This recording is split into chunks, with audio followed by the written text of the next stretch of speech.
सन 1945 में अपने वजूद में आने से ही यूनाइटेड नेशंस ने ह्यूमन राइट्स की हिफाजत के लिए कोशिशें शुरू कर दी थीं और इसी तरह यूनाइटेड नेशंस की जनरल असेंबली द्वारा 10 दिसंबर 1948 को ह्यूमन राइट्स कमीशन बनाया गया।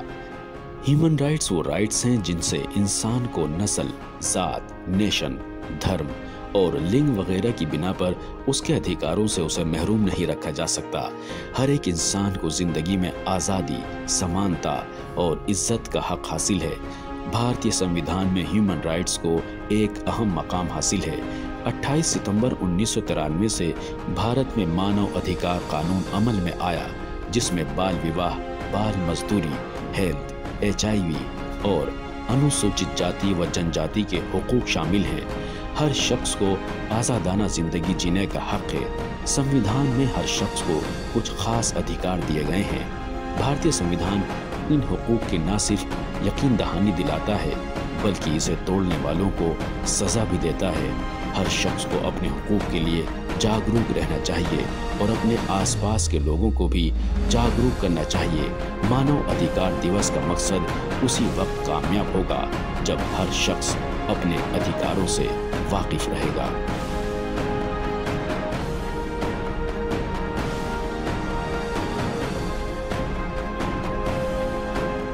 नाज़रीन आदाब, इस्तकबाल है आपका हमारे इस खास प्रोग्राम में जिसका नाम है अपना मुल्क अपना आइन, और मैं हूं आपका मेजबान मोहम्मद नौमान। आज की इस खास पेशकश में हम बात करेंगे उन इंसानी हुकूक की, उन ह्यूमन राइट्स की जिन्हें छीना नहीं जा सकता। जी हां, ऐसे हुकूक, ऐसे अधिकार जो आपको आपकी पैदाइश के साथ हासिल हुए हैं। और आज ऐसे हुकूक पर, इंसानी हुकूक पर बात करने के लिए हमारे साथ स्टूडियो में मौजूद हैं 3 खास मेहमान। हमारे साथ हैं honourable member national human rights commission Rajiv Jain sahab, हमारे साथ हैं दिल्ली यूनिवर्सिटी की assistant professor doctor Anisha Dhingra, और हमारे साथ हैं सुप्रीम कोर्ट के जाने माने वकील अजय कुमार पांडे साहब। इन तीनों के अलावा हमारे साथ स्टूडेंट की खासी तादाद मौजूद है। सब लॉ के स्टूडेंट हैं, उनके बहुत सारे सवाल हैं। तमाम सवालों को आज के इस प्रोग्राम में हम शामिल करने की कोशिश करेंगे। सबसे पहले मैं शुरू करना चाहूंगा नेशनल ह्यूमन राइट्स कमीशन के मेंबर राजीव जैन जी से। सर, जब हम बात करते हैं ह्यूमन राइट्स की, मानवाधिकार की, तो ये सफ़र कहाँ से शुरू होता है? कहाँ से ये लफ्ज़ आता है? ये शब्द कहाँ से आता है? भारत में मानव अधिकार का सफ़र बहुत अतीत समय से है। हमारी संस्कृति में भी जैसे वासुदेव कुटुंबकम, उस प्रकार से हमारे दर्शन शास्त्र में, हमारी फिलॉसफी में मानव अधिकार के कई अंश जुड़े हुए हैं। लेकिन संसार में सबका यूनिवर्सल एक्सेप्टेंस ये 1948 में UN द्वारा डिक्लेरेशन ऑफ ह्यूमन राइट्स में किया गया, और वो 10 दिसंबर को किया गया। उसके उपरांत इंडिया में 1993 में ये राष्ट्रीय मानव अधिकार आयोग की रचना की गई। यानी आप उस वहाँ से इसका आगाज़ मानते हैं, और बहुत अच्छी बात कही कि हमारे पास तो एक इसका बड़ा इतिहास है, और हम अपने इतिहास के पन्नों को जब पलटते हैं तो ये वहाँ भी हमें मिल जाते हैं। अलीशा जी, क्या मानव अधिकार की जब हम बात करते हैं तो क्या सभी मैन्स आर इक्वल या सभी ह्यूमन आर इक्वल? क्या सिर्फ मानव अधिकार उन्हीं लोगों के लिए हैं जो आदमी हैं, या महिलाओं के लिए भी है? सबके लिए मानव अधिकार की बात करते हैं। ये सवाल आपने बहुत अच्छा पूछा। इसके लिए हमें इतिहास में भी जाना ज़रूरी है, क्योंकि जब ये यूनाइटेड नेशंस का डिक्लेरेशन ऑफ ह्यूमन राइट्स तैयार हो रहा था, जब ये बनने की प्रक्रिया में था, उस समय जब committee on the status of women में ये डिबेट चल रहा था कि इसके ड्राफ्ट को लेके, उस ड्राफ्ट का जो ओरिजिनल वर्डिंग्स था वो ऑल मेन उसमें शब्द इस्तेमाल किया गया था। और उस समय बॉडी वेल ग्रुप जो committee on the status of women की चेयरमैन थी, साथ में वहाँ पे हंसा मेहता और विजयलक्ष्मी पंडित, इन लोगों ने सबने ये आर्ग्यूमेंट दिया, ये तर्क दिया कि हमें इसको जेंडर न्यूट्रल रखना है, तो हम इसमें मेन शब्द का इस्तेमाल नहीं करेंगे, इसमें हम all human beings are equal शब्द का इस्तेमाल करेंगे, और इसको एक्सेप्ट भी कर लिया गया। और एक बहुत अच्छी मज़ेदार बात यह है कि उस समय जो न्यूयॉर्क का हेरल्ड ट्रिब्यून एक न्यूज़पेपर है, उसमें ये न्यूज़पेपर में छपा कि इंडिया फॉर्मूला विंस सपोर्ट। तो ये बहुत ही मतलब हाईलाइट करता है कि कितना कंट्रीब्यूशन था उस समय हंसा मेहता। यूनिवर्सल डिक्लेरेशन की हम बात करते हैं, हमने वहीं से ही अपनी मौजूदगी दर्ज करा दी थी और हमारे जो अल्फाज थे उनको शामिल किया गया। अजय सर, भारत का कितना बड़ा योगदान रहा? जब हम ह्यूमन राइट्स की बात करते हैं तो उसको यूनिवर्सली पहुंचाने में, तमाम कंट्रीज तक उसकी बात करने में भारत ने कितनी महत्वपूर्ण भूमिका निभाई? नहीं, मैं बिल्कुल दो बातों से मुतासिर होना चाहूँगा। एक, जो आपने ओपनिंग सेंटेंस में कहा कि ये वो अधिकार हैं जो मानव को पैदा होते के साथ मिल जाते हैं, ये उसके नैसर्गिक अधिकार हैं। इसके लिए किसी संविधान, किसी राज्य का नागरिक होना, स्टेट का, ऐसी कोई आवश्यकता नहीं है। यही पूरी प्रस्तावना है।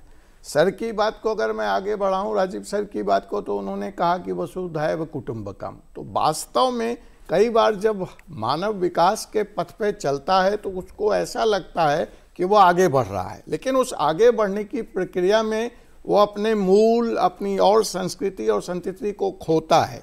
देखिए, सभ्यता के विकास में जाइए और पीछे जाइए। अगर मैं बेबीलोन सभ्यता की बात करूं तो सर सहमत होंगे, मैडम सहमत होंगी कि ह्यूमन राइट का बेबीलोन कोड ऑफ हम्बुराबी काफ़ी फेमस है।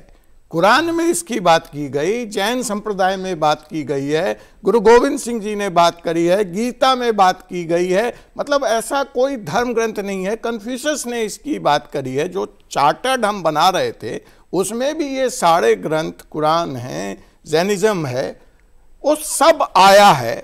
इसकी ज़रूरत कहाँ से पड़ी, इस बात को समझना पड़ेगा, खास करके हिंदुस्तान में, कि जब हम एक तरफ कह रहे हैं कि हम उस परंपरा से आते हैं कि जब सभ्यता अपने प्रारंभिक काल में थी तब भी इसका महत्व था, और हमारे यहाँ था इसका कॉन्सेप्ट। जी बिल्कुल, तमाम बेबीलोन की सभ्यता तक आप चले जाइए।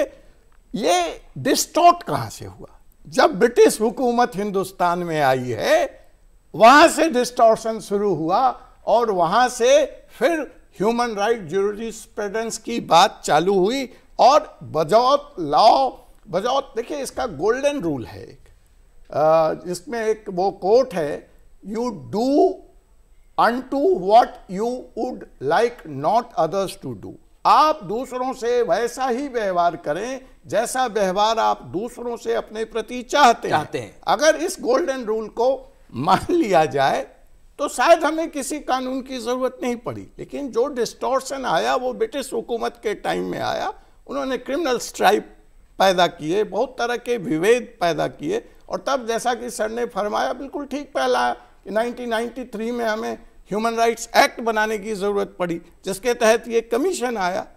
तो मूल जो बात है कि हिंदुस्तान का जो इस मामले में कंट्रीब्यूशन है, जो आपका सवाल है, वह सिर्फ आज के फलक में नहीं देखना पड़ेगा, उस फलक में भी हिंदुस्तान का कंट्रीब्यूशन है। वो हमारी उदात्त परंपराएं रही हैं। जी राजीव सर, हमारे लिए कितना महत्वपूर्ण था, अभी आज़ादी भी हासिल की थी और अभी एक संविधान बनना था, और संविधान के साथ साथ मानव अधिकारों को सुनिश्चित करना था, उनको यकीनी बनाना था कि हर इंसान के जो राइट्स हैं, ह्यूमन राइट्स की बात कह रहे हैं, वो हमारे संविधान में भी बिल्कुल मौजूद होने चाहिए। उसके लिए कितनी मेहनत थी उस वक्त? हाँ, तो बहुत मेहनत थी। स्वतंत्रता संग्राम के टाइम में जो विचार हमारे यहाँ हमारे नेतृत्व में आए, तो वो ह्यूमन राइट्स के चैंपियन के रूप में आए। और 1948 में जब ये यूएन की कॉन्फ्रेंस हुई तो इसीलिए हमने उसमें भाग लिया, योगदान अपना दिया universal declaration of human rights के बनने में। और उसी समय स्मरण होगा कि कंस्टिट्यूएंट असेंबली का भी गठन किया गया, और कंस्टिट्यूएंट असेंबली में फंडामेंटल राइट्स डाले गए। फंडामेंटल राइट्स में जैसे right to equality, human rights में भी राइट टू इक्वालिटी है, right to life and liberty, human rights में भी right to life and liberty है। तो हमने उनको कोडिफाई किया। यही नहीं, हमने उनको दर्जा अपने संविधान में ऐसा दिया कि बहुत ही उच्च दर्जा दिया।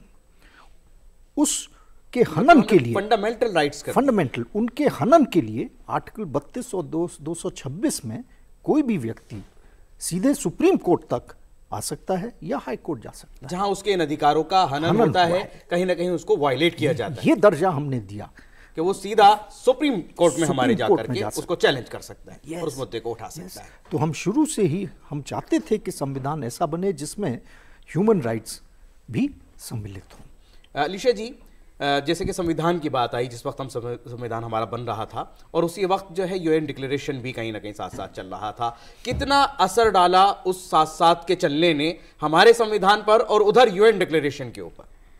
जैसे कि मैंने अभी बताया कि हंसा मेहता और वंजलक्ष्मी पंडित, ये दोनों यूनाइटेड नेशंस में मौजूद थी उस समय, और उस समय ये दोनों संविधान सभा की भी सदस्य थी। तो इन दोनों ने बहुत अहम भूमिका निभाई। और एक और बात मैं बताना चाहूँगी, ऑल इंडिया वुमेंस कॉन्फ्रेंस, एक जो संगठन महिला अधिकारों के लिए बनाया गया था 1927 में, उस संगठन ने एक चार्टर तैयार किया था, Indian women's charter of rights and duties, और वो चार्टर का वो कॉपी ड्राफ्ट लेके गई हंसा मेहता अपने साथ यूनाइटेड नेशंस में, और वो दिखाया उन्हें, और उस पर एक सहमति बनाई कि इस, और कई उसमें जो फ्रेजेस थे, कई प्रोविजंस थे, वो डायरेक्टली उस चार्टर में से अडॉप्ट कर लिए गए। तो ये एक बहुत इंपॉर्टेंट बात है। और जो एक्सपीरियंस फिर उन्होंने वहाँ गेन किया यूनाइटेड नेशंस में, उनकी भी जो समझ थी वो और व्यापक हुई। फिर उसके बाद उस समझ को वो कॉन्स्टिट्यूंट असेंबली में भी, संविधान सभा में भी जो डिबेट्स हुआ उसमें भी वो उन्होंने रखा उन चीज़ों को। तो इस तरीके से हमारा संविधान, और अगर आप देखेंगे United universal declaration of human rights, दोनों में ही आपको काफ़ी समानताएं दिखेंगी। एक अंतर जो ये है कि हमारे यहाँ पे संविधान में फंडामेंटल राइट्स और डायरेक्टिव प्रिंसिपल्स, मौलिक अधिकार और दिशा निर्देशक जो सिद्धांत हैं, इनमें जो अंतर किया गया वो अंतर वहाँ पे यूनिवर्सल डिक्लेरेशन में नहीं किया गया। वहाँ पर सभी अधिकार समान रूप से ही रखे गए, पर यहाँ पर हम सभा में में एक कंसेंसस नहीं बिठा पाए कि सारे अधिकार मौलिक बना सकें, क्योंकि उस समय संसाधनों की कमी थी, रिसोर्सेज की कमी थी। तो ये दो भागों में बांटा गया कि एक जस्टिसेबल होंगे और एक नॉन जस्टिसेबल होंगे, लेकिन वो भी गाइड करेंगे हमारी सरकारों को, आने वाली सरकारों को। और आज उन पर बातचीत की जा रही है, आज उन्हीं को और मजबूत करने की बातचीत की जा रही है। और जब भी संविधान ने जब जो राइट्स लिए हैं उनको रक्षा करने की, उनके तहफ़्फ़ुज़ की जिम्मेदारी अदालतों पर जाती है। हमारे साथ अदालत से मौजूद हैं अधिवक्ता हैं। अदालतों ने कितना रोल प्ले किया है, कितना अहम रोल निभाया है मानव अधिकारों के संरक्षण में, उनको बचाने में? अजय कुमार सर। देखिए, इसमें फिर मैं दो बातें कहना चाहूँगा। यहाँ पे हम अदालतों के जरिए ह्यूमन राइट्स को लागू करवाने की बात कर रहे हैं, अच्छी बात है। हमको आज जब हम इस ह्यूमन राइट्स डे को सेलिब्रेट कर रहे होंगे तो भारत को अपने आप से एक सवाल पूछना पड़ेगा कि किसी भी देश की तरक्की, चाहे आर्थिक तरक्की कितनी भी हो जाए, अगर मानव का सम्मान नहीं है, सिटीजन का सम्मान नहीं है, उसका ऑनर नहीं है। देखिए, ह्यूमन राइट्स, जो व्यक्ति गिरफ्तारी में है, पुलिस के गिरफ्त में भी है, उसके भी रक्षा की बात करता है, उसके भी राइट्स हैं। हाँ, उसके भी अपने राइट्स हैं। तो कोई भी समाज के आगे बढ़ने का जो पैमाना होगा वह ह्यूमन राइट्स के पैमाने पे तौला जाएगा। इसलिए आज अमेरिका की वैसे आप देखिए आर्थिक दृष्टिकोण से बहुत संपन्न है, चीन बहुत संपन्न है, कतार के पास पैसे की कोई कमी नहीं है, लेकिन जब हम ह्यूमन राइट्स के तराजू पे उसके अपने नागरिकों के हक और हकूक की बात करते हैं तो ह्यूमन राइट इंडेक्स में ये कंट्रीज कोई बहुत अच्छा फिगर नहीं करते हैं, उस पैमाने पर वो खरे नहीं उतर पाते। यही जवाब मैं जानना चाहूंगा राजीव जी से, क्योंकि सर कमीशन से हैं, कि आखिर जब हमने ह्यूमन राइट्स की बात की तो उसको तहफ़्फ़ुज़ के लिए, उसको सिक्योर करने के लिए भारत ने क्या क्या कदम उठाए, जिसमें से एक आपका कमीशन भी है। तो किस तरह से आप ह्यूमन राइट्स को जो है आप तहफ़्फ़ुज़ दे रहे हैं, उसको आप संरक्षण कर रहे हैं उसका? तो सर्वप्रथम तो जैसा मैंने आपको बताया, हमने संविधान में भी मौलिक अधिकार दिए। इसके अलावा अनेक और अधिनियम भी पारित हुए जिसमें इन अधिकारों को कोडिफाई किया गया, जैसे protection of civil rights act, women के प्रॉपर्टी रिलेटेड हैं, पॉक्सो है, prevention of abuse of children act, इस तरह से तमाम और अधिनियम बनाए। इसके अलावा कई संस्थाएं बनाई, जैसे नेशनल ह्यूमन राइट्स कमीशन है, उसी प्रकार से प्रत्येक स्टेट में एक स्टेट ह्यूमन राइट्स कमीशन है। हमारे 28 स्टेट्स में से 26 स्टेट्स में है, मात्र 2 में नहीं है। सभी यूनियन टेरिटरीज़ को किसी न किसी स्टेट ह्यूमन राइट्स के साथ भी जोड़ दिया गया है। इसके अलावा National Commission for Scheduled Caste है, National Commission for Scheduled Tribes है, National Commission for Minorities, National Commission for Backward Classes, Commissioner for Disabilities, इस तरह से अनेक संस्थाएं बनी हैं ये ह्यूमन राइट्स के संरक्षण के लिए। लेकिन सबसे बड़ा नाम, सबसे अहम नाम आपका आता है, नेशनल ह्यूमन राइट्स कमीशन का आता है, जिसके आप मेंबर हैं। आखिर कमीशन क्या क्या काम है, कमीशन क्या करता है? अगर एक जो हमारा व्यूअर इस वक्त देख रहा है, नाजिर देख रहा है, वो ये जान सके कि कमीशन क्या करता है, कमीशन कितना अहम रोल निभा रहा है। कमीशन को मानव अधिकार संरक्षण अधिनियम के तहत उसकी धारा 12 में कमीशन के रोल को विस्तृत रूप से लिखा है। तो पहली बात तो उसमें लिखी है कि कोई भी शिकायत कहीं से भी आती है मानव अधिकार के हनन के बारे में, तो उसका वो संज्ञान ले सकता है, उस पर जांच कर सकता है। क्या किसी को शिकायत देनी पड़ेगी या आप खुद भी उस पर संज्ञान ले सकते हैं? कमीशन तो दोनों तरीके हैं, हमारे पास शिकायतें आती हैं, उस पर संज्ञान लेते हैं, और कुछ मसलों में हम स्वतः भी संज्ञान लेते हैं। हमको अखबार की रिपोर्ट से मालूम पड़ता है कि यहाँ मानवाधिकार का हनन हो रहा है। जैसे हाल में वायु प्रदूषण के ऊपर हमने स्वतः संज्ञान लिया और उस पर सुनवाई चल रही है अभी उस केस की। इस तरह से और भी विषयों पर लेते हैं, जैसे सेप्टिक टैंक के क्लीनिंग में अगर कुछ लोगों की मृत्यु हो जाती है, स्वतः हम संज्ञान लेते हैं। तो अलग अलग प्रकार से संज्ञान हम केसेस का लेते हैं। इसके अलावा हमको शक्तियां प्रदत्त की गई कि हम अपने अनुसंधान डिवीजन से किसी की भी जांच कर सकते हैं, किसी भी मुद्दे की। तो हमारे पास एक इंडिपेंडेंट इन्वेस्टिगेशन डिवीजन है जिसको डीजी पुलिस रैंक के पदाधिकारी उस पर मनोनीत हैं और वो जांच करते हैं। इसके अलावा हमको कहा गया कि मानव अधिकार के संबंध में लोगों में प्रचार किया जाए, उनको शिक्षित किया जाए उसके बारे में। उसके लिए भी कई चीज़ें हम करते हैं, जैसे debate competition, film competition, open court hearing करते हैं, कैंप सिटिंग करते हैं अपने कोर्ट्स की। इसके अलावा अधिनियम में यह भी कहा गया कि अंतर्राष्ट्रीय स्तर पर मानव अधिकार से रिलेटेड जो कॉवेनेंट्स या ट्रीटीज़ हैं उनका देश में उनसे रिलेटेड लॉज बने हैं कि नहीं, दोनों में कुछ गैप है कि नहीं। अगर है तो हम सरकार का उसमें ध्यान आकृष्ट करते हैं कि यहाँ गैप है इस चीज़ में, और आप रिकमेंडेशन अपनी देते हैं। तो इस तरह से रेंज ऑफ एक्टिविटी सेक्शन 12 मानव अधिकार अधिनियम में राष्ट्रीय मानव अधिकार आयोग को दी गई है। क्या कोई भी भारत का नागरिक, कोई भी आम नागरिक कहीं पर भी मानव अधिकार का हनन होता है, सीधा कमीशन से कांटेक्ट कर सकता है? बिल्कुल सही, बिल्कुल सही। वो सीधा कमीशन से संपर्क कर सकता है, और संपर्क करने के कई तरीके हैं। मुफ्त है, शिकायत मुफ्त है।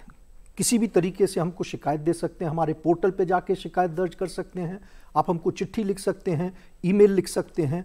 प्रत्येक पंचायत में एक कॉमन सर्विस सेंटर है, 2.5 लाख करीब देश में कॉमन सर्विस सेंटर हैं। उन सर्विस सेंटर के माध्यम से आप शिकायत दे सकते हैं, या स्वयं आकर भी हमारे कार्यालय में कुछ लोग आके वहाँ भी शिकायत अपनी लिखाते हैं। एक हमारा टोल फ्री नंबर है, उस पर भी आप शिकायत दे सकते हैं।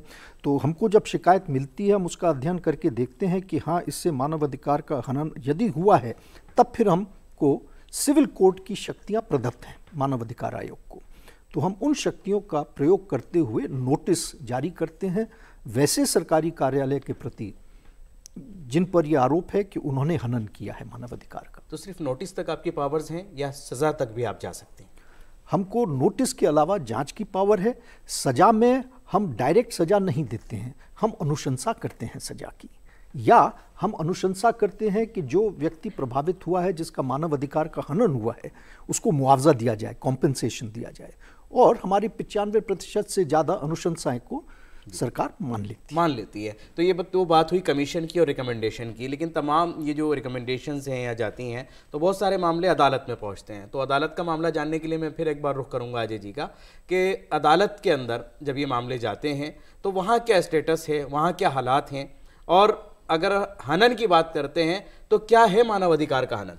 अजय सर, देखिए, इसमें जहाँ तक सुप्रीम कोर्ट का ताल्लुकात है उसने बहुत महत्वपूर्ण भूमिका निभाई है, और मैं एक लंबी फहरिस्त जजमेंट की दे सकता हूँ जो कि लैंडमार्क जजमेंट ह्यूमन राइट्स के मुतालिक कहे जा सकते हैं। जिसमें एक खास केस की मैं चर्चा करना चाहूँगा, वो है Kesavananda Bharati versus state of Kerala, जहाँ की सर ने बहुत अच्छी बात कही कि शक्तियाँ आपने दे दी, संविधान बोलता है, तो जी इन द नेम ऑफ भाई किसी और के ह्यूमन राइट्स को बचाने के लिए किसी और का हनन, वो उसको जस्टिफाई करता है। तो केशवानंद भारती केस में यही चर्चा हुई कि क्या स्टेट किसी आधार पर ये जो फंडामेंटल राइट्स हैं, ये जो डायरेक्टिव प्रिंसिपल हैं जो हमें संविधान प्रदान करता है, उसको रोक सकता है, उसमें इंटरफेयर कर सकता है।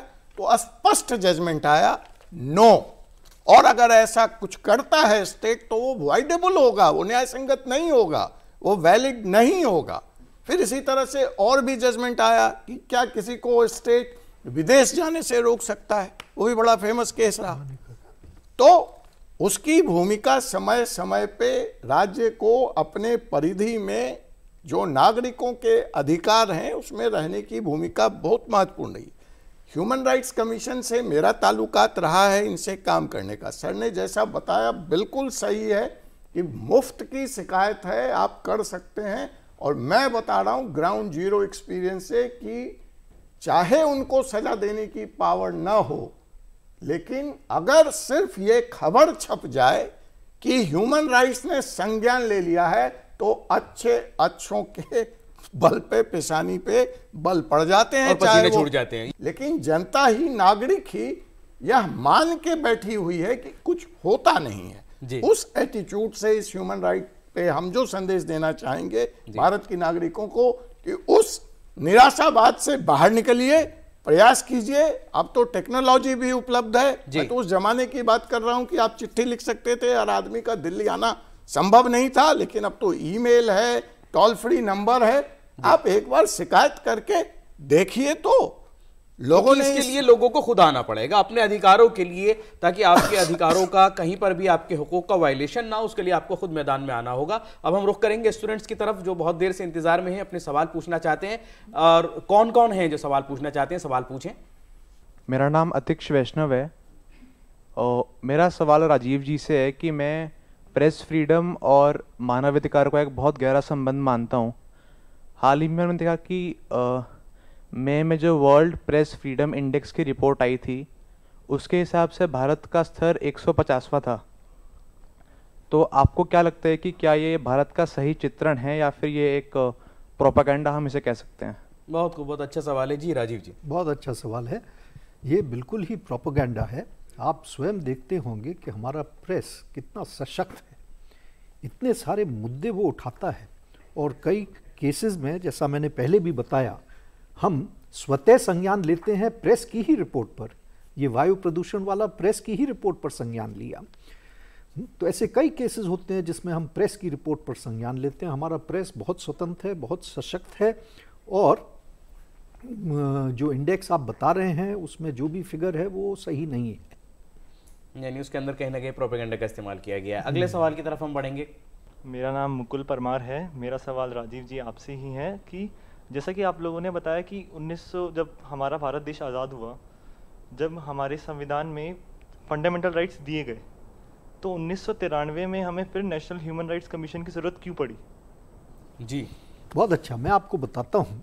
तो 1948 में universal declaration of human rights हुआ और उसी समय और उसके बाद के सालों में भी हमने कई अधिनियम पारित किए ह्यूमन राइट्स को प्रोटेक्ट करने के लिए। 1991 में एक पेरिस में कॉन्फ्रेंस हुई जिसमें देश के अधिकांश राष्ट्र राज्य सम्मिलित थे। उन्होंने निर्णय लिया कि प्रत्येक मेंबर स्टेट में, यूएन के मेंबर स्टेट में एक मानव अधिकार आयोग का गठन होना चाहिए। और उन्होंने उसके कुछ प्रिंसिपल्स भी बताए जिनके आधार पर वो आयोग बनना चाहिए। प्रिंसिपल्स में जैसे था कि वो स्वतंत्र होना चाहिए, ऑटोनॉमी होनी चाहिए, इंडिपेंडेंट होना चाहिए, सरकार का अंग नहीं होना चाहिए, सशक्त होना चाहिए।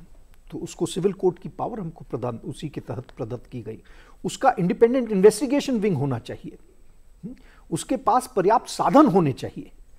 तो ये 6 प्रिंसिपल्स पेरिस प्रिंसिपल्स के नाम से मशहूर हैं, वो 1991 में बने। उसी के तहत फिर देश में भी इस बात पर चर्चा हुई और उसके उपरांत 1992 में ऑर्डिनेंस पारित किया गया और 93 में अधिनियम पारित किया गया।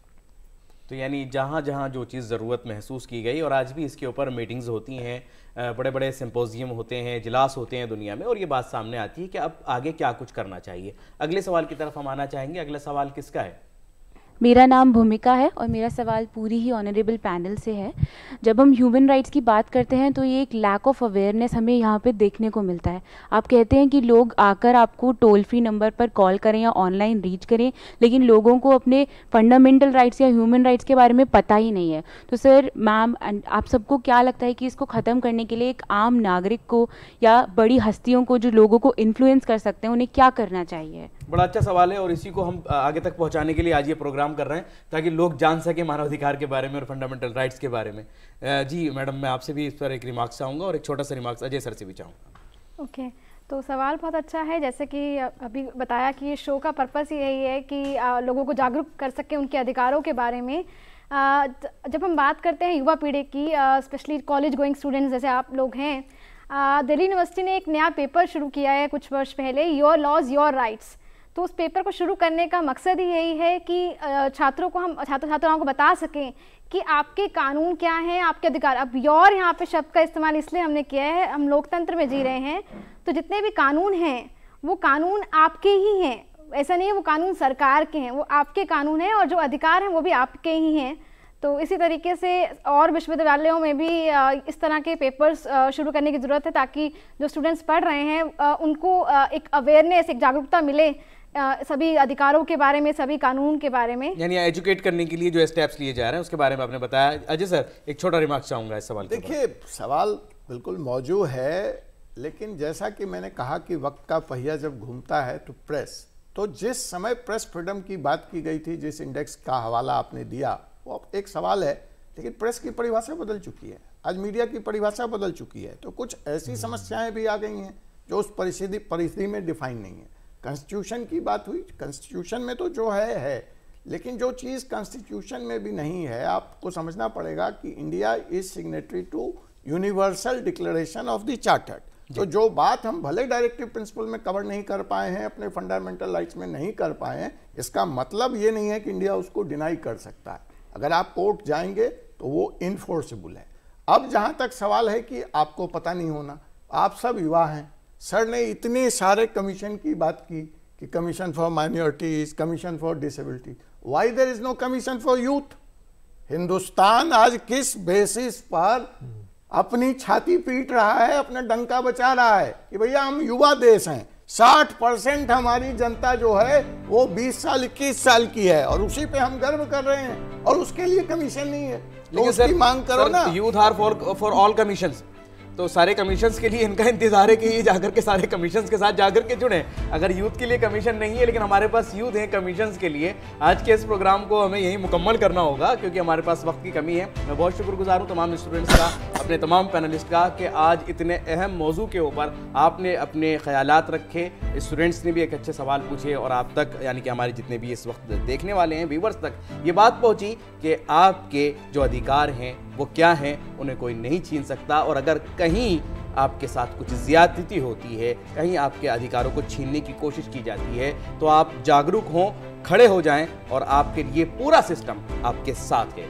इन्हीं अल्फाज के साथ आज के इस प्रोग्राम को मैं यही मुकम्मल करता हूं। हम फिर हाजिर होंगे किसी अलग मौजू के साथ, तब तक के लिए हमारी पूरी टीम को दीजिए इजाज़त। आदाब।